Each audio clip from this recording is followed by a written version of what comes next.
Virus వ్యాప్తి చెందవద్దని చెప్పి 50 రోజుల పాటు జనం ఇళ్లలోనే ఉండి అష్టకష్టాలు పడినా కూడా ఫలితం కనిపించేలా లేదు. ఇంతకీ ఈ పరిస్థితికి కారణం ఏంటి? మన దగ్గర వైరస్ రూపు మార్చుకుంటోందా, సైలెంట్గా కబళిస్తోందా? ఈ పరిస్థితుల్లో ఇంకా ఎలాంటి జాగ్రత్తలు తీసుకోవాలి?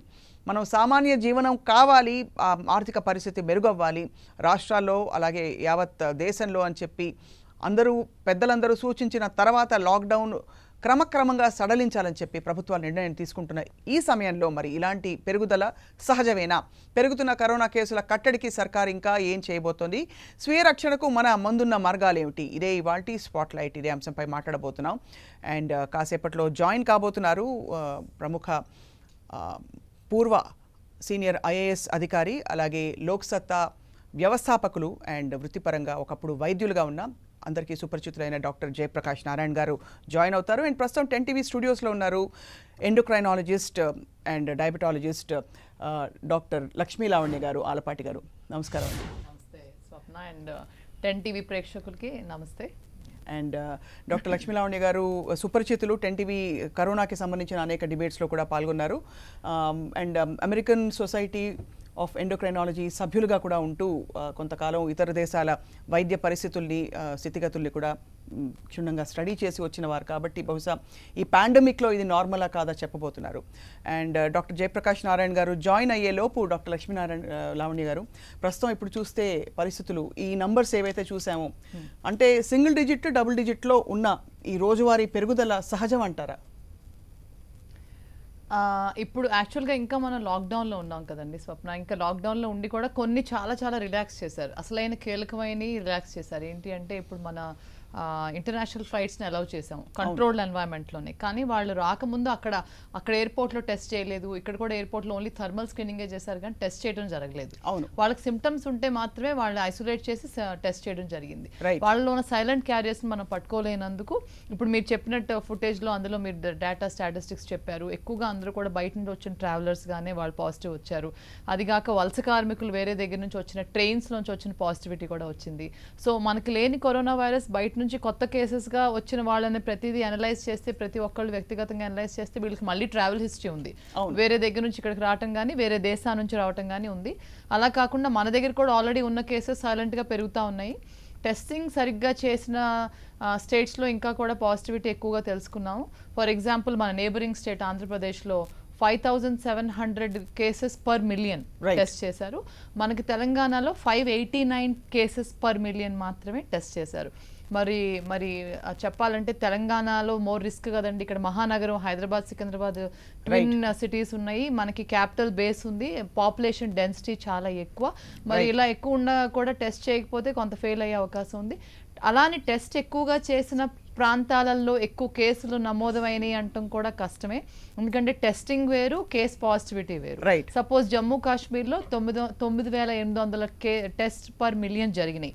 కానీ అక్కడ 0.12% మాత్రమే పాజిటివిటీ వచ్చింది. అంటే చాలా తక్కువ మంది, అంటే 100లో ఒకటి అరా కేసెస్ మాత్రమే పాజిటివ్. కానీ డాక్టర్ గారు మళ్ళీ మహారాష్ట్రలో 13% పాజిటివిటీ ఉంది. మహారాష్ట్ర పరిస్థితి చూస్తేనే అంటే at the face of it ఆందోళన కలవర పెట్టే విధంగా ఉంది ద స్ప్రెడ్. కానీ ఒక పాండమిక్ సిచ్యువేషన్ లో మనం ఇంకా కూడా ఎక్కడో 20 కేసులు 30 కేసులు లెక్క పెట్టుకుంటున్నాం.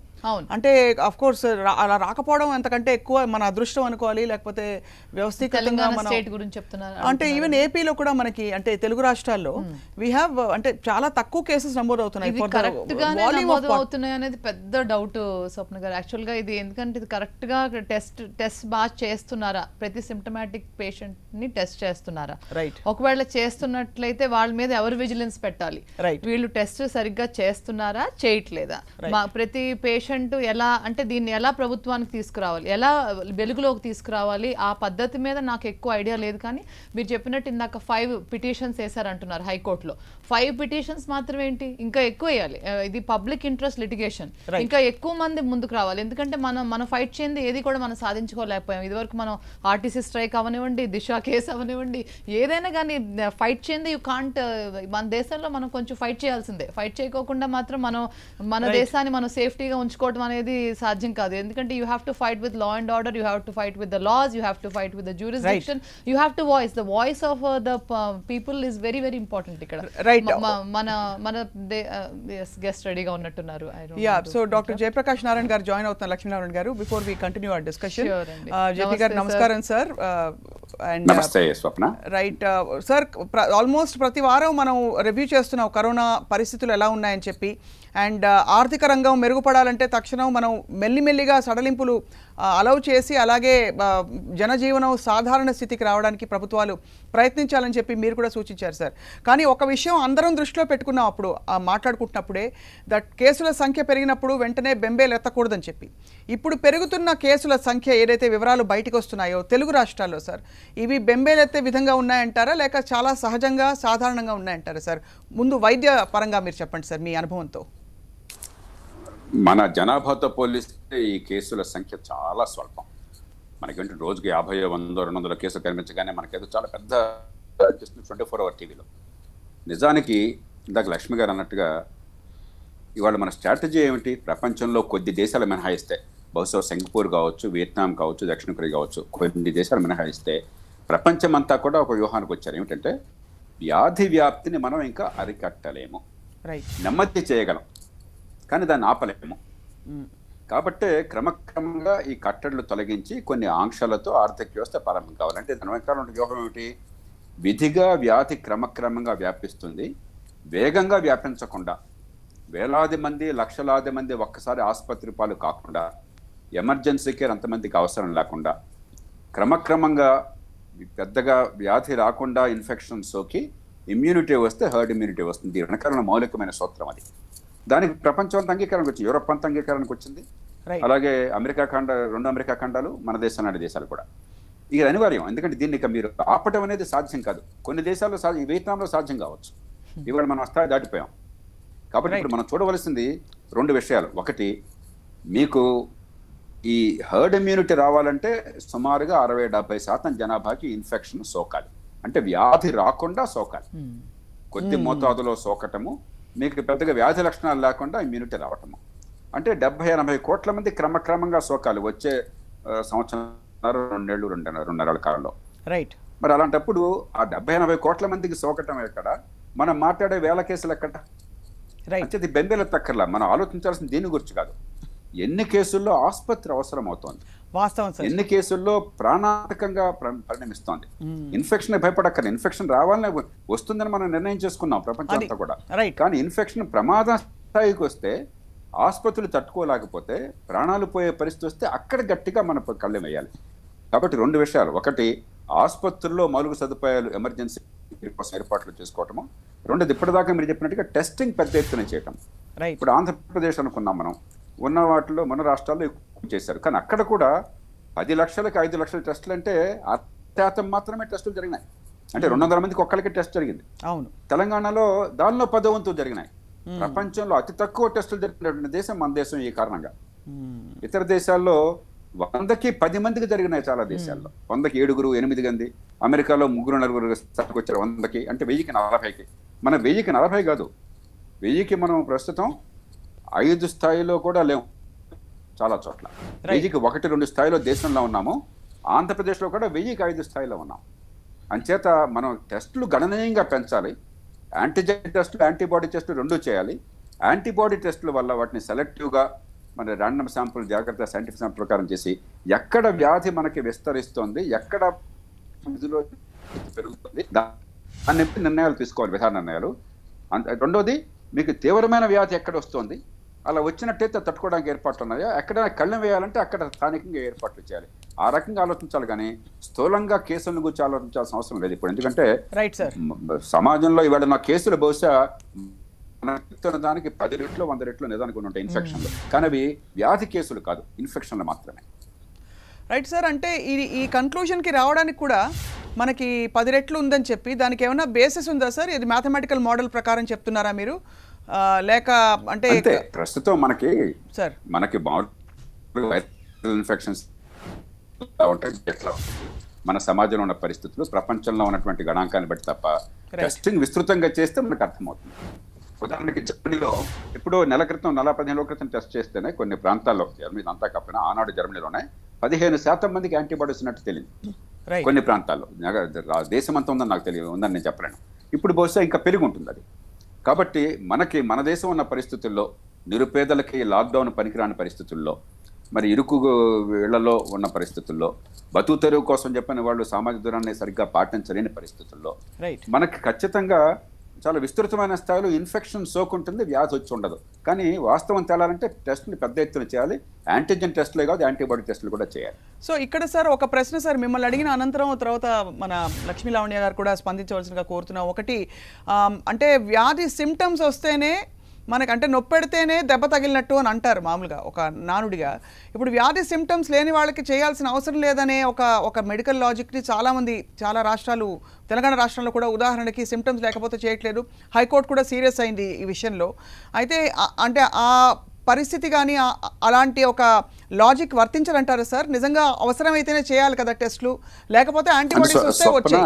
దీనిలో 2 రకాల టెస్ట్ ఉన్నాయి. ఒకటి యాంటీజెన్ టెస్ట్ అనేది వ్యాధి ఉందా లేదా నిర్ధారించడం కోసం. అది మీరు అన్నట్టుగా మనం ఉన్న పరిస్థితుల్లో బహుశా వ్యాధి లక్షణాలు ఉన్నప్పుడు, లేకపోతే వ్యాధి ఉన్న వాళ్ళతో సంపర్కం ఉన్నప్పుడు చేయడం, వారి కుటుంబ సభ్యులకు వచ్చేయడం అనేది సరైనటువంటిది. మిగతావి మీకు కావాలంటే సమాజంలో స్వచ్ఛందంగా మీరు నేను చేసుకోవాలంటే మనకు అవకాశం కల్పించాలి, విస్తృతంగా దానికి ఏర్పాట్లు ఉంటారు. రెండోది యాంటీబాడీ టెస్టింగ్, అది వ్యాధితో సంబంధం లేదు. నిజానికి యాంటీబాడీలు ముఖ్యంగా దీర్ఘకాలం ఉండే ఐజీజీ యాంటీబాడీలు వ్యాధి పూర్తిగా సమస్య పోయిన తర్వాత కనిపించేవి. కాబట్టి వ్యాధి ఉండదు కానీ నిరోధక శక్తి ఉన్నది. అది విస్తృతంగా జరగాలి. అది జరిగితే కానీ సమాజానికి అర్థం కాదు. మనం కొన్ని అంకెలు అనుకుంటున్నాం, మనకు తెలియదు. ఇవన్నీ కాకుల లెక్కలు. ఇప్పుడు నిజంగా 15% మందికి హైదరాబాద్ నగరంలో నిరోధక శక్తి వచ్చింది, 20% మందికి వచ్చింది, గ్రామంలో 3% వచ్చింది. మనకు ఒక గణాంకాల ప్రాతిపదిక ఉంటుంది విధాన నిర్ణయాలకి. కొన్ని చోట్ల యాంటీబాడీస్ పెరగడం లేదు కానీ వ్యాధి మాత్రం చాలా కొంతమందికి తీవ్రంగా వస్తున్నది. అక్కడ కట్టికి కళ్ళెం వేయాలి. ఇదంతా కూడా ఏంటంటే స్థానికంగా మనం చేసేటువంటి ఆ గ్రాన్యులర్ టెస్టింగ్, ఊరికే స్థూలంగా వచ్చే సమాచారం కాకుండా ప్రతి జిల్లా, ప్రతి నగరంలో ప్రతి ప్రాంతం విరివిగా కనుక డేటా శాస్త్రీయంగా నమూనాల ప్రకారం మన దగ్గర ఉన్నట్టయితే దాని ప్రకారం అవసరమైన నిర్ణయాలు తీసుకోవచ్చు. ఇంత పెద్ద దేశంలో 140 కోట్ల మందికి ఒక్కసారి మీరు బటన్ నొక్కి బటన్ ఆఫ్ చేయలేరు, తప్పది. ఇది ప్రపంచంలో 6వ వంతు దేశం, ఇది ఆషామాషి కాదు. ఇది వియట్నామును భారతదేశం ఒకటేలా అవుతాయి? ఒక జిల్లా కంటే తక్కువైనటువంటి న్యూజిలాండ్ దేశాలను మన దేశం ఎట్లా సమానం అవుతాయి?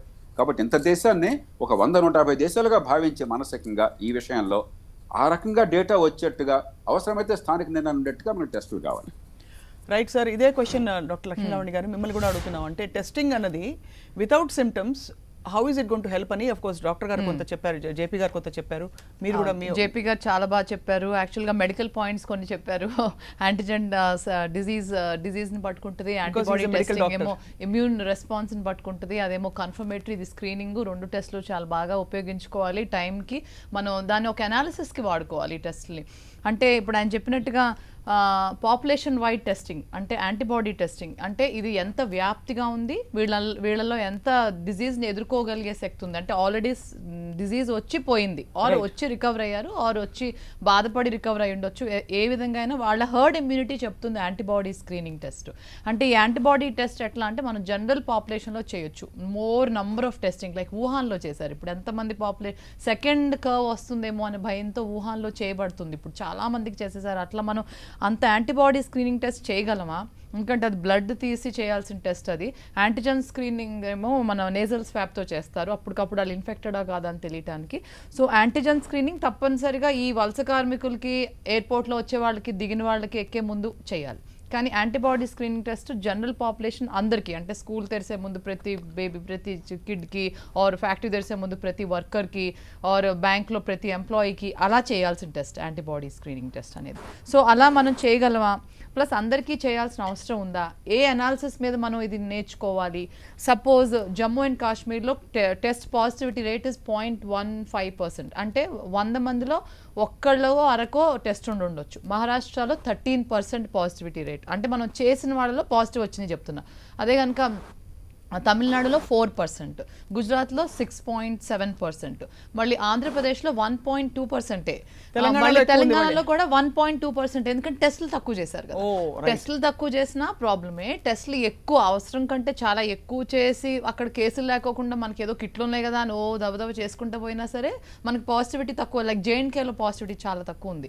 కానీ మళ్ళీ గుజరాత్కి తమిళనాడుకి సమానంగా టెస్టులు చేసినా గుజరాత్లో పాజిటివిటీ 6.7% ఉంటే తమిళనాడులో 4%. సో కమ్యూనిటీ స్ప్రెడ్ అండర్స్టాండ్ చేసుకోవడానికి ఇది ఒక చాలా అది కీలకమైన ఇన్ఫర్మేషన్ ఇస్తుంది. మనం అనాలిసిస్ ఏం చేయాలి అంటే మహారాష్ట్రలో 13% పాజిటివిటీ ఎందుకు వచ్చింది? వీళ్ళంతా డెన్సిటీ ఆఫ్ పాపులేషన్ మూలన, ఆర్ సమ్ రిలీజియస్ సమావేశాలు ఉన్నాయా, ఆర్ తెలియకుండా లాక్డౌన్స్ బ్రేక్ చేశారు, ఎక్కడైనా ఏదైనా ఇల్లీగాలిటీ జరిగిందా, ఎక్కడ బ్రేక్ అయింది అనేది మనం అనాలిసిస్ చేయగలిగితే. కేసులు కూడా విపరీతంగా ఎక్కువ ఉన్నాయి కదా. ఉన్నాయి. సపోజ్ అదొక స్పెషల్ కేసు, మహారాష్ట్రాన్ని మనం పోల్చుకోలేము. సపోజ్ తమిళనాడు 4% ఎందుకు ఉంది, అక్కడ 4% పాజిటివిటీ ఉంది కదా. కానీ మళ్ళీ ఆంధ్రప్రదేశ్లో 4% లేదు. అవడానికి టెస్ట్ రేట్ మాత్రం తమిళనాడుకి ఈక్వల్ గా చేసాం. 5700 కేసెస్ పర్ మిలియన్, అంటే 10 లక్షల మందికి 5700 టెస్టులు జరిగితే కూడా 5700 పర్ 10 lakhs, అంటే మిలియన్ అంటే 10 lakhs కదా, అంత పాపులేషన్ జరిగితే కూడా అక్కడ కేస్ పాజిటివిటీ 1.2% మాత్రమే ఆంధ్రప్రదేశ్లో. కానీ మళ్ళీ 5300 టెస్ట్ పర్ మిలియన్ చేస్తే తమిళనాడులో 4% ఎందుకు? అక్కడ ఎందుకు అంత ఎక్కువ ఉంది? ఆ తమిళనాడు స్టేట్ కి ఏపీ స్టేట్ కి ఏమి కీలకమైన మార్పులు ఉన్నాయి? ఇది అనాలిసిస్ చేయాలి. ఇది హెల్త్ అనాలిసిస్ చేస్తే మనం పట్టుకోగలుగుతాం పాజిటివిటీ అనేది ఏమి కారణాలతో జరుగుతుంది అనేది. మళ్ళీ అసలు టెస్ట్లే చేయని చోట అయితే గట్టిగా వాళ్ళని 4 తగలనిచ్చి మొట్టకాయలు వేసి టెస్టులు చేయించాలి. అది తప్పదు. అది మనం యాజ్ ఎక్స్పర్ట్స్గా టీవీలో చెప్పా, మంచిగా సలహా ఇచ్చా, పెటిషన్స్ వేసా, మరి ధర్నాలు చేయాలి, రోడ్ మీదకి రాలేము ఇప్పుడు ఈ పరిస్థితిలో. కానీ మరి ఏదో ఒకటి చేసి మాత్రం మనం టెస్ట్ చేయాలి. ఇంకో డాక్టర్ ఆయన జేపీ గారు అన్నట్టుగా ఆయన ఒక మంచి నేషన్ బిల్డర్, ఒక లీడర్, ఒక very very well educated person, citizen of India. ఆయన చెప్పింది అంటే వి కాంట్, మన దేశాన్ని వేరే వేరే దేశాలతో పోల్చుకోలేము, బట్ మనం అనాలిసిస్ చేసి మన దేశంలో ఎకానమీ అండ్ హెల్త్ రెండు వెళ్ళాలి. ఆయన కొన్ని మంచి పాయింట్స్ చెప్పారు. స్టెప్ వైజ్ రిలీజ్ అని చెప్పారు, 2 రకాల టెస్ట్ చెప్పారు. ఇవి చాలా మంచి పాయింట్స్ మనం అదుపులోకి పెట్టుకోగలగటానికి అనుకోవటం ఓన్లీ అనాలిసిస్ తోనే సాధ్యం అవుతుంది. రైట్ డాక్టర్ జేపీ గారు, ఇప్పుడు ప్రస్తుతం అంటే అది కీలకమైన విషయం ఒకటేంటంటే ఈ వలస కూలీల రాకపోకలు వాళ్ళ వల్ల కూడా, అంటే కొన్ని మనం భూతద్దంలో చూస్తున్నామో లేదో తెలియదు కానీ 11 కేసులు 15 కేసులు ఒక్కొక్క రోజు నమోదైన కేసుల్లో వీళ్ళ ఇంతమంది ఉన్నారని చెప్పి వాళ్ళని ఆల్మోస్ట్ అంటే ఐసోలేట్ చేసి ఒక వర్గంగా చూస్తున్నాం మనం. అది హెల్దీ ట్రెండ్ అంటారా? ఫస్ట్ ఆఫ్ ఆల్ అంటే ఇంతమంది వలస కూలీలకు వచ్చింది, ఇంతమంది ఫారిన్ ట్రావెల్ రిటర్న్కి వస్తుంది, అంటే ప్రభుత్వ అనాలిసిస్కి డెఫినెట్గా అది ఉపయోగపడుతుంది. కానీ ఇది వాళ్ళని సెపరేట్గా చూడడం లేదు. బికాస్ జనజీవనం నార్మల్ అవుతుందంటేనే అన్ని రాకపోకలకి మనం సడలింపులు కల్పిస్తున్నాం ఓపెన్ గానే. ఇప్పుడు వాళ్ళు ఏదో తప్పు చేసిన వాళ్ళలాగా వాళ్ళు ఏదో క్యారియర్స్ అయిపోయారని చెప్పి ఒక వైఖరి కనిపిస్తుంది సార్. ఇదంతా ఏంటంటే భయాందోళనల వల్ల, మూర్ఖత్వం వల్ల, కొంచెం కటువైన పదాలు వాడుతున్నాను, అజ్ఞానం వల్ల మనం ఈ ప్రెజుడిస్ పెంచుకుంటున్నాం. ఈ వ్యాధి సోకితే వాళ్ళు ఏదో పాపం చేసినాడు, వాడు పాపం చేయట్లేదు. మీకు సోకొచ్చు, నాకు సోకొచ్చు. ఒక జలుబు ఉంది, కోల్డ్ వైరస్ వల్ల వస్తుంది, అది దానివల్ల మనం పాపం చేసినట్టే ఉన్నాం. మళ్ళీ ఎవరికైనా మనలో జలుబు రాని వాళ్ళు ఉంటారా? లేకపోతే ఫ్లూ ఉంది, ఎప్పుడో ఒకప్పుడు ఫ్లూ మనలో రాని వాళ్ళు దాదాపు ఎవరు ఉండరు. ఇది కూడా అట్లాంటిది. కాకపోతే వాటికంటే మరింత వ్యాధి వచ్చిన కొద్ది మందికి మరింత తీవ్రంగా ఉంటుంది, కొన్ని సందర్భాల్లో ప్రాణాపాయం ఉంటుంది. అంతే తప్ప అలా ఇన్ఫెక్షన్ వస్తే వాళ్ళు చాలా అపరాధులుగా భావిస్తున్నట్లయితే మూర్ఖత్వం అవుతుంది. అది రాకుండా జాగ్రత్తలు తీసుకోవాలి. రెండోది, వలస కార్మికుల విషయంలో తప్పు చేసింది ఈ జాతి, ఈ దేశంలో ప్రభుత్వాలు. వాళ్ళే తప్పు చేయాల. వాళ్ళకు ఒక వారం రోజులు ముందుగానే నోటీస్ ఇచ్చి వ్యాధి వ్యాప్తి లేని కాలంలోనే, అయ్యా వచ్చే 2 నెలల పాటు ఆర్థిక కార్యక్రమాలు ఉండకపోవచ్చు, మీకు ఆదాయం ఉండకపోవచ్చు, ఇదిగో మీకు బస్ టికెట్, ఇదిగో మీకు ఊరు వెళ్ళడం కోసం మీకు ఏర్పాట్లు, అక్కడ మీ ఊళ్ళో మీకు రేషన్ కార్డు ఉంది, మీకు బ్యాంక్ అకౌంట్ ఉంది, మీకు ప్రభుత్వం నుంచి కాస్త సాయం చేస్తాను ఇస్తాం, కొంత బియ్యం వగేరా ఇస్తాం, కుటుంబం ఇస్తాం, మీరు వెళ్ళి మళ్ళీ నింపాతి 4 రోజుల తర్వాత రండి అంటే వాళ్ళకి భరోసా ఉండేది. కుటుంబాలతో ఉండేవాళ్ళు ఎండాకాలంలో. ఇక్కడ అలాగే ఆదాయం లేక, సరైన ఇళ్ళు లేక, ఇరుకు ఇళ్లలో లేకపోతే మురికి వాడల్లో సరైన శానిటేషన్ లేకుండా ఇక్కడుండి మరి ఎంత ఆత్మగౌరవం లేకుండా ఉంటాం, అది ఎంత అవమానం. అది మీకు నాకు ఎట్లా ఉంటుంది? మనం ఉంటే ఒకసారి ఊహించండి. మనం వాళ్ళని మనుషులుగా చూడకుండా ఈవేళ నేరస్తుల్లా చిత్రిస్తున్నాం.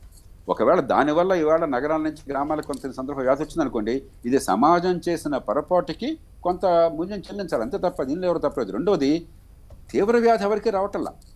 ఒక్కసారి నేను ప్రేక్షకులందరినీ కోరుతున్నాను, మీరు కానీ నేను కానీ డాక్టర్ లక్ష్మి గారు కానీ, మనకు తెలిసిన వాళ్ళు, మన బంధువులు, మన మిత్రులు కానీ, వాళ్ళకి తెలిసిన వాళ్ళు కానీ ఒక్కసారి ఆలోచించండి, ఎంతమందికి తీవ్రమైన వ్యాధి న్యూమోనియా వచ్చి దీనివల్ల ఆసుపత్రి పాలయ్యారు చెప్పండి. మీరు ఒకసారి గుర్తించండి. అసలు లేరని అంటలా, కానీ మన అదృష్టం కొద్దీ వివిధ కారణాల వల్ల తీవ్ర వ్యాధి చాలా కొద్ది మందికే వస్తుంది. కాబట్టి భయాందోళన అక్కర్లా, జాగ్రత్తలు తీసుకుందాం. కానీ మనం ఎన్ని కేసులు ఇన్ఫెక్షన్ వచ్చిందని చెప్పినది అది మన గణాంకాల కోసం, విధానాల కోసం తప్ప మనం భయాందోళన పడాల్సింది ఎప్పుడు అంటే లక్షల మంది ఆసుపత్రులు పాలవ్వాల్సి వచ్చింది. అక్కడ ఆక్సిజన్ లేకపోతే, ఇంటెన్సివ్ కేర్ లేకపోతే, వెంటిలేటర్ లేకపోతే బతుకే ప్రమాదంలో పడింది. ఎట్లాగా అనే పరిస్థితి వస్తే అప్పుడు ఆందోళన పడాలి. ఆసుపత్రులను నిండిపోతున్నాయే, డాక్టర్లు లేరే, నర్సులు లేరే, అక్కడ మరి ఉన్న ఎక్విప్మెంట్ చాలాదే, ఎట్లాగని చెప్పని మనం అసలు దానికి దరిదాపుల్లో కూడా లేము. సో అంటే ఇప్పుడు మనకి అందిన లెక్కలు కూడా సార్, అంటే ఇప్పుడు అఫీషియల్గా బయటకు వస్తున్న లెక్కలు కూడా మనకి ఆసుపత్రులు పాలయ్యి వెంటిలేటర్స్ సహకారం అవసరం అయ్యే పరిస్థితులు కూడా చాలా ఆల్మోస్ట్ నెగ్లిజిబుల్, 3% మరణాలు తప్పిస్తే. ఎగ్జాక్ట్లీ. కాబట్టి దీన్ని వ్యాధిని మనం నిర్లక్ష్యం చేయొద్దు. ఇన్ఫెక్షన్ చిన్న పామైనా పెద్ద కర్రతో కొట్టాలి. కానీ దానికి అవసరాన్ని మించి భయాందోళనలు పెంచుకుని మన జీవితాన్ని నరకం చేసుకోవడం కూడా విజ్ఞత కాదు. అవి పొరపాటున ఇన్ఫెక్షన్ వస్తే ఏ పాపం ఎరక్క వాళ్ళు పాపం చేసినట్టుగా భావించడము, లేకపోతే అన్నీ మూసేసుకుని ఆర్థిక వ్యవస్థను కొల్లబొడి చేసేసి కోట్ల నిరుద్యోగస్తులు అయిపోయి పేదరికంలో జారిపోవటము, లేకపోతే ఇతర ఆరోగ్యం అంతా లక్ష్మి గారిని అడగండి, మిగతా ఆరోగ్యం అంతా పక్కన పెట్టేశారు. హార్ట్ అటాక్లు ఏమైనాయి మరి? ఇప్పుడు నాలాంటి వాడు నాకు 64 ఏళ్ళు వచ్చినాయి, రోజు వాకింగ్కి వెళ్ళాలా, మీరు అన్ని కేబీఆర్ పార్కు మిగతాన్ని మూసేస్తారు. మరి అది కూడా అవసరమే కదా ఆరోగ్యానికి. మనం చాలా విపరీత ధోరణికి వెళుతున్నాం. ఈ ఆల్ అన్నది సరైన పద్ధతి కాదు. అంటే ఇంకా మనం క్రమశిక్షణ పాటిస్తూ సాఫీ అయిన జీవితాన్ని జాగ్రత్తలతో ఏ రకంగా ఉండాలి. మొట్టమొదటి అనుకున్న ఒక విషయం మాత్రం జాగ్రత్తపడకూడదు. ఈ వల్నరబుల్ సెక్షన్స్ ఇతర వ్యాధులకు గురి ఉండడం వల్ల గుండె జబ్బు కానీ, రక్తపోటు కానీ, మధుమేహం, డయాబెటీస్ కానీ, ఎండోక్రైనాలజిస్ట్ లక్ష్మి గారు వారి సబ్జెక్ట్ ఇది, డయాబెటీస్ కానీ, ఊపిరితిత్తుల వ్యాధులు కానీ ఉన్నవారిని కాపాడుకోవటం ఎట్లాగా, వారికి పూర్తి రక్షణ కల్పించాలి. ఎందుకంటే అక్కడ ప్రమాదం కొంచెం ఉంది కాబట్టి ఒక 65, 70, 80 ఏళ్ళు దాటిన వాళ్ళందరూ కూడా ఖచ్చితంగా జాగ్రత్త కాపాడుకోవాలి. ఆ వర్గాలను జాగ్రత్త కాపాడుకుంటూ మిగతాది మనం భయాందోళనకు గురి కాకుండా కనీస జాగ్రత్తలు తీసుకుని సాఫీగా వీలున్నంత మేరకు జీవితాన్ని పునరుద్ధరించుకోవాలి. అది తప్ప వేరే మార్గం లేదు ఇప్పుడు ఇవాళ. సో ఇక్కడ ఇంకా కూడా కొంత సంఘర్షణ ఉంది సార్. అంటే వాతావరణంలో ఎక్కడో కరోనాని నార్మలైజ్ చేసే ప్రయత్నాలు జరుగుతున్నాయి. 2 అడుగులు ముందుకేసి 3 అడుగులు వెనక్కేసి రిపోర్ట్లు చూసి వాటిపై అంటే ఒక విధమైన ఆందోళనకర విశ్లేషణ కానీ లేదు, ఆందోళనకర పరిస్థితులు కూడా చూస్తున్నాం. సో బహుశా లక్ష్మీలవణి గారు కొంచెం క్లారిటీ ఇవ్వండి. 2 అడుగుల ముందు 3 అడుగులు అంటే లాక్డౌన్ ని అన్లాక్ చేయాలనే ఒక ప్రయత్నం చేస్తున్నాం. బట్ ఎక్కడైతే మనం లాక్డౌన్ అన్లాక్ చేస్తామో మన రియలిస్టిక్ ఎస్టిమేషన్ కొంత ఉంటుంది ఇన్ని కేసులు వస్తాయని. బట్ అవి చూసి కూడా మళ్ళీ మనం 2 అడుగులు వెనకేస్తున్నట్టు ఏదో జరిగిపోతుంది, జరగకూడదు అని మళ్ళీ. అవునండి. ఇప్పుడు మీరు ఇనీషియల్ గా మన ఫస్ట్ లాక్డౌన్స్ అప్పుడు మీరు పిలిచారు, అప్పుడు మనం చేసిన అనాలిసిస్ బట్ ఏమనిపించిందంటే ఎక్కడ ఉన్న వాళ్ళు అక్కడ స్తంభించిపోయే, అంటే కర్ఫ్యూ అంటే స్టాచ్యూ అంటారు, చిన్నప్పుడు ఆడుకునేవాళ్ళం, స్టాచ్యూ అంటే ఎక్కడ వాళ్ళు అక్కడ స్టాప్ అయిపోతారు. స్టాప్ అయిపోయేది ఎందుకు అంటే కరోనా స్ప్రెడ్ అవ్వకుండా. ఎందుకు అంటే మన ప్రయాణంలోనే కరోనా తీసుకెళ్తామేమో అనే భయం. ఎందుకంటే ఆ వేళ ఇటలీలో కేసెస్, డెత్స్ చాలా పెరిగిపోయినాయి, యూఎస్లో యూకేలో కేసెస్ బాగా పెరిగిపోతున్నాయి. మన దగ్గర 500 కేసెస్ ఉన్నా సరే ఇవి ఎక్కడే వెళ్ళి 50 లక్షల కేసెస్ అవుతాయేమో అనుకుని అప్పుడు చేసిన ఒక డెసిషన్. అది 21 days లాక్డౌన్ అనుకున్నాము, చేసాము. అందుకనే వలస కార్మికులకి అలౌ చేయలేదేమో. నేను ఒక డాక్టర్గా ఒక ప్రభుత్వ నిర్ణయాలని నాకు అర్థం కావు, వాళ్ళ మనసులో ఎలా అర్థం చేసుకుంటారో అనేది నేను చెప్పలేను. బట్ మన కేంద్ర ప్రభుత్వం తీసుకున్న డెసిషన్ కేవలం ప్రపంచవ్యాప్తిగా జరిగిన ఆ సీరియస్ వ్యాప్తిని ఆపుదాము ఒక 21 days. ఎందుకు అంటే ఒక కీలకమైన 3 week ఇంక్యుబేషన్ పీరియడ్ని స్టాప్ చేయడానికి. అంటే మనకి ఇన్కమింగ్ ఫ్లైట్స్ ఆపేసాము, ఇండియాలో ట్రావెల్ ఆపేసాము. కానీ అక్కడితో ఆగలేదు కదా, ఈ లోపే కొంత డ్యామేజ్ జరిగిపోయింది. ఈ లోపే అంతకుముందు 3 వారాల క్రితం వచ్చిన ఇండోనేషియా, మలేషియా, థాయిలాండ్ ఫ్లైట్స్, ఈ మర్కజ్, ఇంకేవేవో కొందరు స్టూడెంట్స్ వుహాన్ నుంచి వచ్చిన వాళ్ళు, కొందరు అబుదాబి ఫ్లైట్స్ నుంచి వచ్చినవి అవి ఇంకా 500 2000 అయినాయి. 21 రోజులు లాక్డౌన్ తర్వాత కూడా అప్పటికి ఇంకా 50,000 కేసెస్తో మళ్ళీ మనం ఇంకా పెంచుకుని లాక్డౌన్ పెంచి పాపం ఇప్పుడు వలస కార్మికులు ఇప్పుడు ఇంటికి పంపించే ప్రయత్నం చేస్తూ ఇప్పుడు ఇంకా పెరుగుతుంది. సో అది ఒక డెసిషన్ క్రమంగా టైం టు టైం తీసుకుని ఎప్పుడు కరెక్ట్ డెసిషన్ తీసుకున్నామో ఎప్పుడు రాంగ్ డెసిషన్ తీసుకున్నామో అర్థం కాదు. ఇప్పుడు మన వెనక్కి చూస్తే మాత్రం మనం పట్టుకోలేం. ఎందుకంటే ఇది చివరికి కొంత భాగం హెల్ప్ అయింది కానీ కొంత భాగం అస్సలు హెల్ప్ అవ్వాలి. పాపం వలస కార్మికులు కానివ్వండి, ఇప్పుడు ఆయన చెప్పినట్టు హెల్త్ ప్రాబ్లమ్స్ చాలా మందికి కీలకమైన హెల్త్ ప్రాబ్లమ్స్ ఉన్నాయండి. కరోనాతో ఏముంది, అసలు హార్ట్ అటాక్స్ ఎంతమంది చనిపోయారో, టీబీతో ఎంతమంది చనిపోయారో లెక్కలేదు అసలు. కొందరికి డెంగ్యూ వచ్చింది, కొందరికి ఇంకా వేరే ఇతర వ్యాధులు వచ్చినాయి. అసలు సింపుల్గా గ్యాస్ట్రోఎంటరైటిస్ వచ్చి ఫుడ్ పాయిజనింగ్ వస్తే వాళ్ళకి ఐవీ ఫ్లూయిడ్స్ పెట్టడానికి సింపుల్గా MBBS doctors, MD doctors, nursing homes లేవండి. టైంకి డెలివరీ చేయడానికి నర్సింగ్ హోమ్స్ కూడా లేవు. డాక్టర్లు అందరూ లాక్డౌన్లో కూర్చుంటే మా పేషెంట్స్ అందరూ గొడవ చేసి షుగర్స్ పెరిగిపోతున్నాయి. జెస్టేషనల్ డయాబెటీస్ పేషెంట్స్ కొందరికి 200 షుగర్లు ఉన్నాయి ప్రెగ్నెంట్ లేడీస్కి. వాళ్ళకి ఇలా ప్రాబ్లం ఉంటే మేము మళ్ళీ మా లాక్డౌన్ తీసేసి తొలగించి మేము మళ్ళీ పేషెంట్స్ని చూడాల్సి వచ్చింది. ఎందుకంటే మా పేషెంట్స్ హై షుగర్తో పోయినా, లో షుగర్తో పోయినా, కరోనాతో పోయిన దానికంటే చాలా షేమ్ఫుల్ డెత్ అది. చాలా అది బాగుండదు. ఎందుకంటే మేము వాళ్ళని డే టు డే లైఫ్ దెబ్బతినకుండానే కరోనా లాక్డౌన్ చేసుకోవాలి అంటే మెడికల్గా సాధ్యమయ్యే పని కాదు.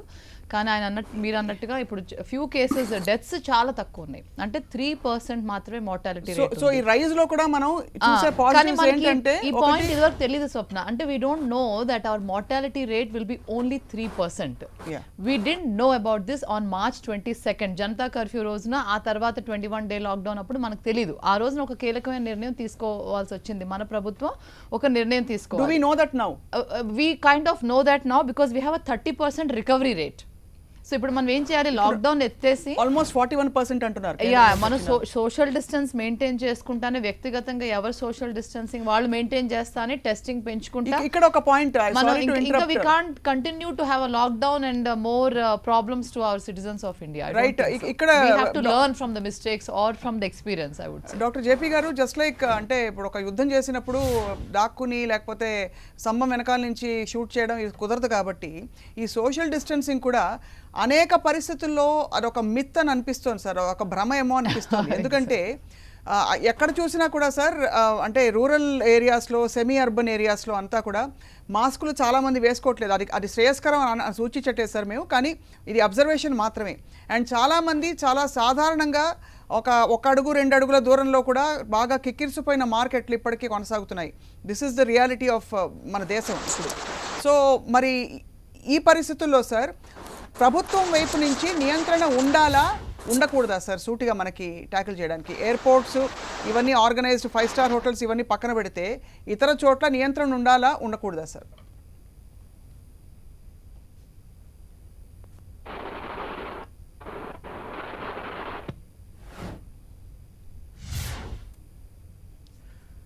రైట్. ఐ థింక్ సార్కి లైన్లో సాంకేతిక ఇబ్బందులు ఏర్పడ్డాయి.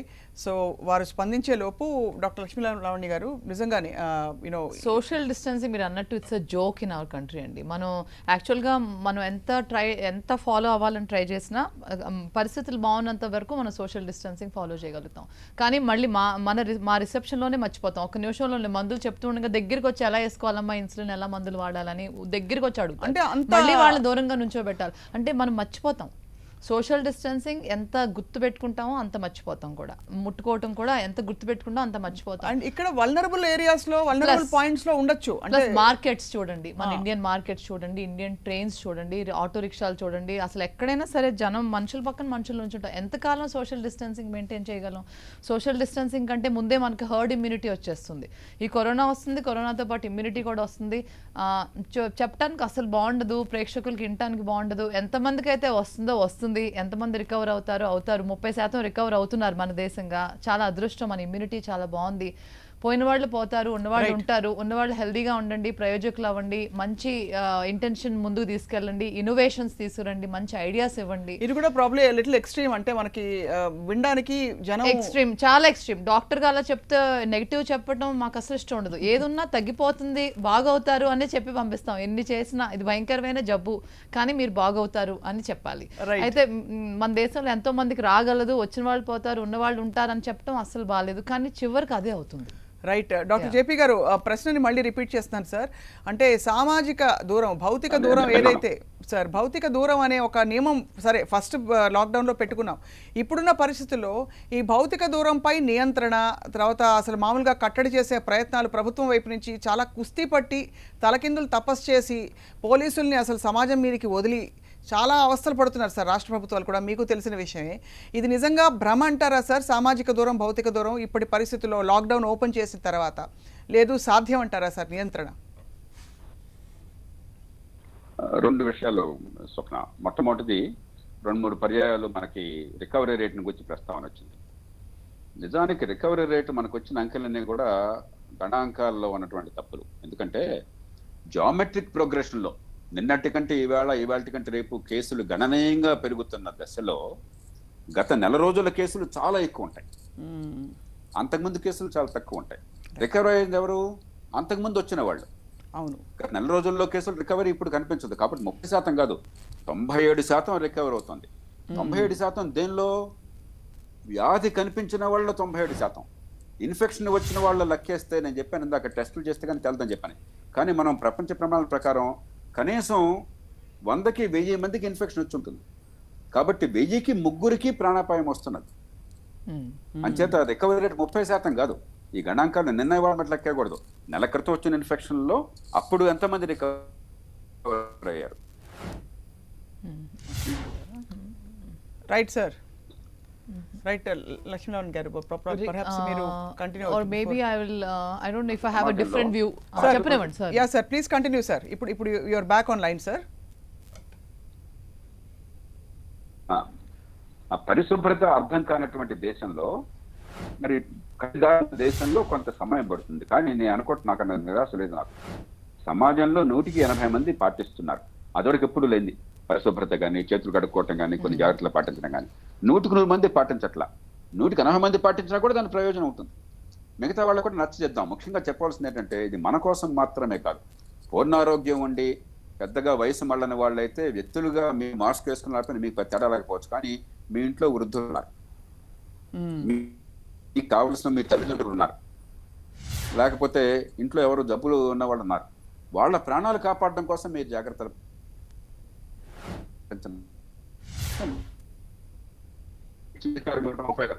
దానివల్ల చివరికి ఇది పోలీసులు ప్రజల మధ్య యుద్ధంగా మారుతుంది. సమాజానికి మంచిది కాదు, ఫలితం రాదు. అది పోలీసులు కూడా మంచిది కాదు. ప్రజలతో మంచి సంబంధాలుండి సుహృద్భావంతో పనిచేయాలని ప్రజలకు శత్రువులుగా పోలీసులు పనిచేయాలి. అది సమాజానికి ఏనాడు మంచిది కాదు, పోలీసు వ్యవస్థగా మంచిది కాదు. ఖచ్చితంగా నిరంతరం ప్రభుత్వం నుంచి, మన జనమాధ్యమాల నుంచి, కాస్త కూస్త పలిపడిన వాళ్ళ దగ్గర నుంచి అది పాటించడం మన అవసరం, మన కోసం. ఇవే మా ఆఫీస్కి వెళ్ళాను, నేను మా వాళ్ళందరితో కూర్చున్నాను. అందరం కూడా దూరం పాటించాము, అందరం కూడా మాస్క్ తీసుకున్నాము. ప్రతి రూమ్లో ఈ శానిటైజర్ సౌకర్యం పెట్టాము. వారిలో ఒకరిద్దరు నాతో పనిచేసేటువంటి వారు ఇబ్బందులు చెప్పారు. ఇంట్లో 90 ఏళ్ల వయసు ఉన్న పెద్దవారు ఉన్నారు, లేకపోతే ఒక కుటుంబంలో క్యాన్సర్ నుంచి రికవర్ అవుతున్న వాళ్ళు ఉన్నారు. కాబట్టి రావడం కష్టం అవుతుందంటే రోజు రావక్కర్లేదు, వారానికి ఒకసారి కలుద్దామని చెప్పి ఏర్పాట్లు చేశాం. ఇవన్నీ కూడా ఈ జాగ్రత్తలు కేవలం ఇప్పుడు అమ్మాయి కోసం కాదు నేను తీసుకున్నది. ఆ అమ్మాయి ఒక యంగ్ లేడీ, ఆమెకి ఇబ్బంది లేదు. కానీ ఇంట్లో 90 ఏళ్ల మనిషి ఉంటే వాళ్ళని కాపాడడం మన లక్ష్యం కదా. అంచేత ఇది మన కోసం, మన కుటుంబ సభ్యుల కోసం, మనం ప్రేమించే వాళ్ళ కోసం అన్న సంగతి మళ్ళీ మళ్ళీ చెప్తే ఖచ్చితంగా 100కి 90 మంది పాటిస్తారు. నాకు పెద్ద సందేహం లేదు. పేదలు కనుక మాస్కులు కొనుక్కోవటం, మళ్ళీ మళ్ళీ మార్చుకోవటం కష్టం అనుకుంటే అసలు చాలా చోట్ల ఎక్కడ కూడా ఏ రకంగా దాన్ని మళ్ళీ శానిటైజ్ చేయాలి, స్టెరిలైజ్ చేయాలి కూడా మనం చెప్పాల. అరే మరిగే నీళ్ళలో కాసేపు పెట్టండి అయ్యా, తర్వాత ఆరేయండి అంటే చెప్పట్లా. మనం ప్రతిరోజు కొత్తది కొనుక్కోవాలంటే కష్టం వాళ్ళకి. ఇది బాగా మళ్ళీ మళ్ళీ అర్థమయ్యేట్టు చెప్పాలి. కొంతమందికి వీలుంటే స్వచ్ఛంద సంస్థలు వాళ్ళకి మాస్కులు ప్రజెంట్ చేయాలి. ఖచ్చితంగా 100కి 80 మంది అన్న పాటిస్తున్నారని నమ్మకం నాకున్నది. 20 మంది పాటించకపోతే క్రమక్రమంగా పెరుగుతుంది. ఖచ్చితంగా కోవిడ్ పుణ్యం అని చెప్పారు. ఎప్పుడు లేనంతగా చేతులు కడుక్కోవడం, ఎలా కడుక్కోవాలి పెరుగుతుంది మంచిగా సమాధికి దీర్ఘకాలంలో. కాబట్టి నేను కొంచెం దానిలో ఆశావాదంతో ఉన్నాను. కాలక్రమేణా ఇది సాంస్కృతిక పరిస్థితులు వెంటనే మారవు. కల్చర్ అనేది ఒక్కరోజు మారదు. కానీ ఖచ్చితంగా పరిశుభ్రత అనే కల్చర్, ఈ జాగ్రత్తను పడుతున్న కల్చర్ మన దేశంలో కూడా పెరుగుతుందని నమ్ముతున్నాను నేను. రైట్. ఇక్కడ సార్ బహుశా మీరు అన్నట్టుగా ఈ అవగాహన కల్పించే క్రమంలో నిజంగానే దీని వ్యాధి తీవ్రత ఎవరెవరిలో వస్తోంది, మరణించిన వాళ్ళ పరిస్థితులు ఏమిటి అనే అలాంటి వివరాలు బయట పెట్టడం ద్వారా అటువంటి వర్గాలు ఎవరైతే ఉంటారో, అంటే కొంచెం వల్నరబుల్ గ్రూప్స్ ఎవరైతే ఉంటారో వాళ్ళు అలర్ట్ అవుతారు. ప్రస్తుతం మనకు తెలిసిందల్లా ఏమిటంటే ఇంతమంది కరోనా సోకుతోంది, ఇందులో ఇంతమంది మరణించారు, మధ్యలో ఏం జరుగుతోందో ఏమీ తెలియట్లేదు. కాబట్టి బహుశా మరిన్ని వివరాలు హెల్త్ డిపార్ట్మెంట్స్ నుంచి అలాగే ప్రసార మాధ్యమాల ద్వారా కూడా ప్రజలకు చేరాల్సిన అవసరం ఉంది. Doctor Lakshminarayana garu, what you feel? Yes, exactly. అదే ఇందాక నేను చెప్పినట్టుగానే అనాలిసిస్, ఇది ఒక రకమైన ఇంకొక బయోస్టాటిస్టిక్స్ అంటారు దీన్ని. అంటే మనం ఎట్లా అంటే ఇప్పుడు చనిపోయిన వాళ్ళల్లో ఏ ఏజ్ 60 above ఎంతమంది ఉన్నారు, మిడిల్ ఏజ్ ఎంతమంది ఉన్నారు, ఇంకా చిన్న వయసులో ఇప్పుడు ఎనఫ్ డెత్స్ ఉన్నాయి మన దేశంలో, ఇప్పుడు ఎనఫ్ నంబర్స్ ఉన్నాయి. సో ఇదివరకు అంటే చాలా తక్కువ ఉన్నాయి కాబట్టి మనం చెప్పలేకపోయి ఉండేవాళ్ళం. ఇప్పుడు ఎక్కువ ఉంది కాబట్టి మనం క్లియర్గా సెన్సస్కి రావచ్చు. ఇందులో ఆడవాళ్ళు ఆడవాళ్ళు ఎంతమంది ఉన్నారు, జెంట్స్ ఎంతమంది ఉన్నారు, కోమార్బిడ్ ఇల్నెస్ ఎంతమందికి ఉంది, అంటే డయాబెటీస్ కానీ బీపీ కానీ మందులు వేసుకునే వాళ్ళు కానీ ఇమ్యూనో సప్రెస్డ్ ఎంతమంది ఉన్నారు ఆల్రెడీ మనం చూడొచ్చు. చూసి దాన్ని బట్టి మన అనాలిసిస్కి రావచ్చు. అంటే మనకి ఇంత తక్కువ మోర్టాలిటీ రేట్ ఎందుకు ఎక్కువ, మన యంగ్ పాపులేషన్ ఎక్కువ కదా చాలా, అందుకు. ప్లస్ ఇంకొకటి వృద్ధులు ఇంట్లోనే ఉండమని స్ట్రిక్ట్గా ఇన్స్ట్రక్షన్స్ ఇవ్వడం జరిగింది. మనం బయట కూడా ఎక్కువ మంది వృద్ధులను చూడట్లేదు. ఎవరైనా వర్క్ వస్తే ఇందాక జేపీ గారు చెప్పినట్టుగా ఇంట్లో ఎవరైనా వృద్ధులు ఉంటే కూడా వాళ్ళు జాగ్రత్త పడుతున్నారు. కొందరు అసలు డ్యూటీకి రావట్లేదు కూడాను. వాళ్ళ ఎవరికన్నా పేరెంట్స్ కానీ ఎవరికన్నా బాగోని వాళ్ళు ఇంట్లో ఉన్నట్టయితే వాళ్ళు వర్క్ ఫ్రమ్ హోమ్ పర్మిషన్ తీసుకుని ఆర్ లీవ్ తీసుకుని ఆర్ ఆల్టర్నేట్ డే వచ్చి అలా ఏదైనా చేస్తున్నారు కూడా. అలా కూడా వాళ్ళకి అవకాశం ఉంది. సో మనం ఏంటంటే చూడాల్సింది మార్టాలిటీ రేట్ చనిపోయిన వాళ్ళల్లో సెన్సస్ చూడాలి. దాన్ని బట్టి మనం ఒక అనాలిసిస్కి వచ్చి ఆ వనరబుల్ పాపులేషన్ని బాగా రెస్ట్రిక్ట్ చేయగలిగితే, ఆర్ కొన్ని చోట్లలో ట్రావెల్ హిస్టరీతో వస్తే ట్రావెలర్స్ మాత్రమేనా, ఇంకేది దీనికి ఏ కారణం లేదా, ఓన్లీ బయట నుంచి వచ్చిన కాంటాక్టేనా అనేది కూడా తెలియచ్చు. ఇప్పుడు కేరళలో చూడండి ఆల్మోస్ట్ అన్ని ట్రావెల్ కాంటాక్ట్సే. సో అక్కడ అన్ని కూడా ట్రావెల్ హిస్టరీని ఆపిన వెంటనే ఫ్లాట్ అయిపోయింది, కర్వ్ ఫ్లాట్. కానీ ఇక్కడ ట్రావెల్ హిస్టరీని మనం ఓపెన్ చేస్తాం అంటే ఇక్కడ ఓపెన్ అయిపోయి మొత్తం దేశవ్యాప్తంగా. ఇప్పుడు తప్పదు స్వప్న, ఎన్నాళ్ళు మనం క్లోజ్ చేసి పెట్టుకుంటాం కాబట్టి. అంటే బట్ అది ఓపెన్ చేసినప్పుడు దాని వాస్తవికతను కూడా అర్థం చేసుకోవాలి మనం. ఓపెన్ చేసినప్పుడు వచ్చినాక ప్రతి వ్యక్తిని టెస్ట్ చేయాలి, ఇంకా లాభం లేదు. థర్మల్ స్క్రీనింగ్ సరిపోదు, ప్రతి వ్యక్తిని టెస్ట్ చేయాల్సిందే. వాళ్ళకి ఉన్నా లేకపోయినా సిమ్టమ్స్ ఉన్నా ఆ ఫ్లైట్ లో వచ్చిన 1000 మందికి టెస్ట్ చేయాలి. ఇప్పుడు ప్రస్తుతం తెలంగాణలో అలా చేయడం లేదని చెప్పి హైకోర్టు సీరియస్ అవుతుంది. అంటే థర్మల్ స్క్రీనింగ్ ఒక్కటే. ఇప్పుడు మొన్న ఒక షోరూమ్ దగ్గర ఊరికే అంటే ఎలక్ట్రానిక్ షోరూమ్ దగ్గర ఎండలోంచి కాసేపు వెళ్ళినప్పుడు థర్మల్ స్క్రీనింగ్ చేసినప్పుడు ముందు రెడ్ అని కనిపించింది, మళ్ళీ లోపల ఏసీ నుంచి బయటకు వచ్చినప్పుడు అది గ్రీన్ అయింది. అంటే థర్మల్ స్క్రీనింగ్ లో మనకి మిస్లీడింగ్ ఇన్ఫర్మేషన్ వస్తుందన్నమాట వాస్తవం. సో మనకి ఎక్కడో ప్రోటోకాల్స్ లో అండ్ మనం దేనికోసం ఎక్కడ టెస్ట్ చేస్తున్నాం అనే అంశం మీద పూర్తి క్లారిటీ, ఒక పారాడైమ్ లేదు అని అనిపిస్తుంది. ఎగ్జాక్ట్లీ, ఆ గైడ్ లైన్స్ మార్చాలి. ఇప్పుడు ఇదివరకు అంటే థర్మల్ స్క్రీనింగ్ ఎంతో మందికి చేసాము, వాళ్ళలో కొందరు తీసుకున్నాము, సిమ్టమ్స్ ఉన్న వాళ్ళు టెస్ట్ చేసామన్నారు. అసలు అది కూడా కరెక్ట్ కాదు. కానీ మరి ఆ టైంలో టెస్ట్ కిట్స్ అన్ని లేవు కనుక అది చేశారు. ఇప్పుడు టెస్ట్ కిట్స్ ఎక్కువగా ఉన్నాయి అంటున్నారు కదా, మరి so daily 3 lakhs to 5 lakhs test per day చేయగలం అంటున్నారు. మరి అందుకనే ట్రావెల్ హిస్టరీ అంటే వలస కార్మికులందరికీ చేయగలమా లేదా అనేది నాకు తెలియదు. కానీ ఇంటర్నేషనల్ ఇప్పుడు ఈ వందే ఏంటది మిషన్ 2.0 మన ఫ్లైట్స్ తీసుకొచ్చారు కదా, వందే భారత్. సో అది ఆ 2.0 3.0 కూడా నెక్స్ట్ రెడీ అవుతున్నారు. సో ఈ వచ్చిన ఫ్లైట్స్ అందరిలో ప్యాసింజర్స్ టెస్ట్ చేయాలి కదండి. టెస్ట్ చేయకోకుండా ఎలా తెలుస్తుంది మనకి? క్వారంటైన్ లో పెడుతున్నారు కదా మనకి, మెడికల్ క్వారంటైన్ లో పెట్టకుండానే టెస్ట్ చేయాలి. అంటే 14 days క్వారంటైన్ లో పెట్టాలి. 14 days క్వారంటైన్ లో పెడితే ఆటోమేటిక్ గా కరోనా ఇంకా అంటే వాళ్ళకి వస్తే లక్షణాలు బయటపడిపోతాయి అని లాజిక్ ఒకటి ఉంది. బట్ మళ్ళీ అసిమ్టమాటిక్ అంటున్నారు. కాబట్టి వచ్చిన పాజిటివ్స్ అందరూ కూడా క్వారంటైన్ లోంచి బయటకు వచ్చిన వాళ్ళు కానీ అట్లాగే వస్తున్నారు. ట్రావెల్ కాంటాక్ట్ ఎక్కువ పాజిటివ్స్ వచ్చాయి ఇప్పుడు, కాబట్టి వాళ్ళు చాలా వల్నరబుల్ గ్రూప్ అవుతారు. ఎగ్జాక్ట్లీ, అది we have to analyse and change our guide lines. మనం చాలా డైనమిక్ గా ఆలోచించాలి, చాలా డైనమిక్ గా గైడ్ లైన్స్ ప్రోటోకాల్స్ మార్చాలి. థర్మల్ స్క్రీనింగ్ తో ఏదీ తెలీదు. థర్మల్ స్క్రీనింగ్ ఫస్ట్ డే నుంచి నేను చెప్పేది ఇవాళ వరకు కూడా అదే, thermal screening is just a humbug, it's just a bogus. అది మనకి ఏమీ చెప్పదు. అది కూడా అక్కడ అంటే మనం అది ఇంకొక సిబ్బందిని అనవసరంగా పాప నుంచోబెట్టి ఇలా టెస్ట్ చేయటం, వాళ్ళ చేతుల్ని పుట్టడం, వాళ్ళ దగ్గరికి వెళ్ళి టెస్ట్ చేసినందుకు వీళ్ళకి రిస్క్ రావటం అసలు టోటలీ అనవసరమైన విషయం. ఇక్కడ JP garu sir, before we conclude sir, ఇక్కడ ఆందోళన ఏమిటంటే ఈ చర్చలో కానీ లేకపోతే ఈ మొత్తం అనాలిసిస్ లో సార్, మనం అలసిపోతున్నాం, ఎక్కడో ఒక వ్యవస్థగా పూర్తిగా అలసిపోతున్నాం. థర్మల్ స్క్రీనింగ్ టెస్ట్ చేసే వాళ్ళు మొదలుకుని, రోడ్ల మీద గంటలు ఎండనక వాననక నిలబడ్డ పోలీసులు మొదలుకుని, ఫ్రంట్ లైన్లో ఉండి హెల్ప్ చేస్తున్న వైద్యులు మొదలుకుని, మనకి కాన్ఫ్లిక్టింగ్ ప్రోటోకాల్స్ ఉండడం వల్ల, ఆలోచనలు ఉండడం వల్ల అలసిపోతున్నాం.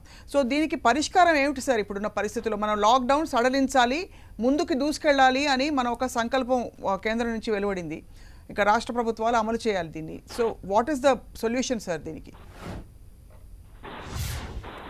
రెండు కోణాల నుంచి చూస్తాం. మొట్టమొదటి, కోవిడ్ వరకు వచ్చేటైతే ముందు ప్రభుత్వం మనం ఏం చేయాలో చెప్తోంది, మిమ్మల్ని శాసిస్తూ ఉంటుంది, వాళ్ళే చేయాలో చేయట్లేదు. టెస్టులు గణనీయంగా పెంచాలి. రైట్, మీరు 3 లక్షలు చేయగలుగుతారా, 5 లక్షలు చేయగలుగుతారా, గణనీయంగా పెంచాలి. 2, దానిలో భాగంగా మీరు ఆసుపత్రుల్లో కనీసం అవకాశంగా తీసుకుని ఇన్ఫ్రాస్ట్రక్చర్ టెర్షరీ కేర్ లో బాగా పెంచాలి. ఇప్పుడు ప్రమాదం వస్తే రేపొద్దున ముంచుకొస్తే దీర్ఘకాలంగా ఇన్ఫ్రాస్ట్రక్చర్ ట్రైన్ అవుతుంది, నష్టమే లేదు. అవకాశంగా తీసుకోవాలి. 3, పెద్ద ఎత్తున కనీస జాగ్రత్తలు ప్రజల్లో విస్తృతమైన ప్రచారాన్ని మనకు రావాలి. ఆ పార్ట్ ఉండగా 2 పార్ట్ దీన్ని అవకాశంగా తీసుకుందాం మనం. ఎంతసేపటికి కరోనా చెప్పమే చేయక్కర్లా. కరోనా అంత ప్రమాదకరం కాదని తేలింది. కానీ అనారోగ్యం అనేది చాలా ప్రమాదం ఈ దేశంలో. 6 కోట్ల మంది ఈ దేశంలో ప్రతి ఏడాది కేవలం అనారోగ్యం వల్ల బేదలవుతున్నారు. అవును సార్. ఏడాదికి 6 కోట్ల మంది బేదలవుతున్నారు అనారోగ్యం వల్ల. ప్రపంచంలో ఎక్కడ ఈ దుస్థితి లేదు. అంటే ఒక 10 ఏళ్ల పాటు అనారోగ్యం ఇంత కారణం కాకుండా ఆపినట్టయితే 10 ఏళ్లలో బేదరికం పూర్తిగా పోతుంది. మిగతా ఏమీ లేకపోయినా సరే, ఏ సంపద లేకపోయినా సరే. అంత దారుణ పరిస్థితుల్లో ఉన్నాం మనం. రోజుకు 2,000 మంది శిశువులు చచ్చిపోతున్నారు. రోజుకు 2,000 మంది, ప్రపంచంలో అత్యధిక సంఖ్యది. 800 మంది టీబీ పేషెంట్లు చచ్చిపోతున్నారు భారతదేశంలో. రోజుకు 50,000 మలేరియా కేసులు వస్తున్నాయి భారతదేశంలో. వస్తుంది బాగు చేయడానికి మార్గం వస్తుంది. ఎక్కడ మన అసెంబ్లీ పార్లమెంటుల్లో కానీ, ప్రధానమంత్రి ముఖ్యమంత్రుల ప్రకటనలో కానీ ఎక్కడ కూడా కనీసం ఆరోగ్య వ్యవస్థ అధ్వానంగా ఉంది, దీన్ని అవకాశం చేసి బాగు చేద్దాం ఆలోచన రావటంలా. ఇది ఒక్కటే కరోనా చేస్తే అంతా అయిపోయింది అనుకుంటారు. కరోనా వల్ల మీకు అంత ప్రమాదం రావటం లేదు, దాంతో మీ సమస్యలన్నీ పరిష్కారము కాలేదు. సో ట్రూ సార్, నిజం, వాస్తవంగా చెప్పారు sir. Right. He's a very good administrator and his points are well taken. అంటే as from medical point of view ఆయన చెప్పినవి అన్నీ కూడా మెడిసిన్ పాటించే మా ఎక్స్పర్ట్స్కి చాలా హెల్ప్ కదండి. Infrastructure, he said, he talked about infrastructure, health care infrastructure. ఇప్పుడు ఇవాళ కరోనా ఉంటుంది, రేపు ఇంకోటి ఏదో వస్తుంది, లేకపోతే ఇంకోటి ఏదో కొత్త పేరు వస్తుంది, ఇప్పుడు డెంగ్యూ ఫీవర్ వచ్చింది, చాలా డెత్స్ వచ్చినాయి ఈసారి, ఇంకా అలా ఇంకేదన్నా ఫీవర్ వస్తుంది, ఇట్స్ త్రూ మస్కిటోస్. అండ్ అది ఆ ప్లేట్లెట్స్ ఎక్కించడానికి కూడా అంత అసలు అడ్మిట్ చేసుకోవాలా. అసలు అప్పుడు బెడ్స్ ఖాళీ లేవండి చాలా హాస్పిటల్స్లో. There no beds available to admit the patients with dengue.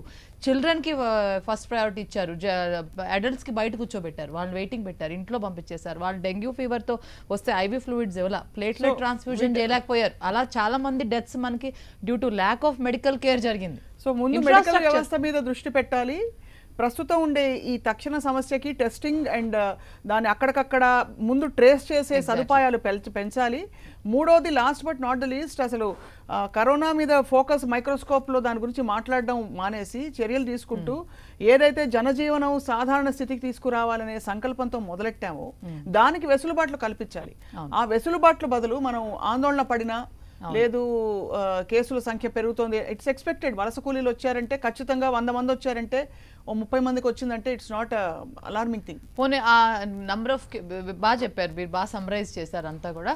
ఇప్పుడు వచ్చిన కేసెస్ని పట్టుకుని ప్యానిక్ పెంచుకోవడం ఎందుకు? అనాలిసిస్ చేయాల్సింది అనాలిసిస్ చేయాలి, మనం ఫ్యాక్ట్స్ తెలుసుకోవాలి, అనాలిసిస్ చేయాలి, ఆ అనాలిసిస్ని ప్రొజెక్ట్ చేయాలి. కేసెస్తో ఎవరికేం పని, ఎవరికి ఎన్ని కేసెస్ వచ్చినాయో.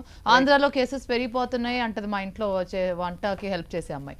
ఆంధ్రాలో పాటించట్లేదండి జగన్ గారు అంటది. నీకేం తెలుసు నంబర్ ఆఫ్ టెస్ట్లు ఎన్ని చేశారు, అందులో ఎంత పాజిటివ్ వచ్చిందో, ఎందుకు పాజిటివ్? అనాలిసిస్ సామాన్య ప్రజలకి అర్థం కాని అనాలిసిస్ ప్రభుత్వం చేసి స్క్రీన్ మీద పెట్టాలి. అది చేసి దానిలోంచి నేర్చుకుని ముందుకు ఎదగాలి. ఇన్ఫ్రాస్ట్రక్చర్ లేకపోతే మేము బతుకుండగానే ఇంకొక నెక్స్ట్ 30-40 years లో ఇంకెన్ని వస్తాయో Swapna. And can we handle this again another episode? ఖచ్చితంగా ఇది చాలా ఆలోచింపచేసే పాయింట్స్ డాక్టర్ జేపీ గారు. Thank you for giving us that valuable point. అంటే నిజంగానే ఎంతమంది ఎన్ని వ్యాధులతో మనం అంటే మరణిస్తున్నారు ప్రతి సంవత్సరం, అలాగే ఎంతమందికి వాళ్ళ జీవితకాలం పేదరికం ఏర్పడుతుంది అంటే మెడికల్ సమస్యల వల్ల అని ఆలోచించవలసిన విషయం. ప్రభుత్వం బహుశా ఆ వ్యవస్థ మీద దృష్టి సారించి కరోనా మహమ్మారి అనే పాయింట్ తీసేసి ఇది ఒక వైరస్, దీన్ని ఎలా డీల్ చేయాలనే ఒక దృక్పథం ప్రభుత్వం నుంచి ప్రజలకి అలాగే పూర్తి సమాజంలో రావాలని కోరుకుంటున్నాం సార్.